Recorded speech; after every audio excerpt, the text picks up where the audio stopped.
Saudi Arabia has the highest number of YouTube users among its population in the world. Not just YouTube, Twitter, massive on Twitter, less so Facebook, but a lot on Facebook as well. They are avid social media users, and in a sense you can almost see this as a reaction to the restrictions of actual life in Saudi Arabia. One of the things that's interesting about social media use in Saudi Arabia is how it's allowed for more, for really what is potentially an explosion in real life underground culture. Using cell phones, GPS, Twitter, and different social media to plan comedy shows, and they'll only release the details of the location last minute. They'll like text out the GPS coordinates to everybody, and then you drive into the desert and go down a flight of stairs and everything. And there's a show going on that will be very engaging, very topical, potentially quite critical of the regime. We started off with shows that were basically 200 people in the audience, and then those 200 people would go home and tell their friends. When I first did my first show in Saudi, our promoter called me and I said, "How do you promote these shows?" And he says, "We create a Facebook account, one for the guys, one for the girls, and we put a number to call. And then like a rave, the day of the show, you get a phone call. Drive down the dirt road. Make a left at the bush.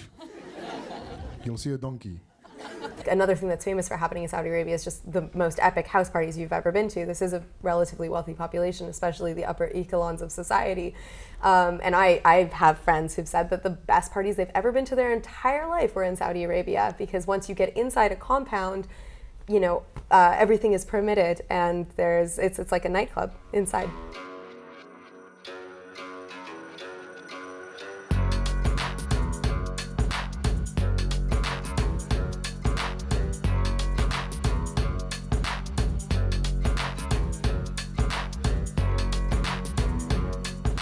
How do you like compound life? Compound life is very nice. Like I said, the camaraderie is very tight.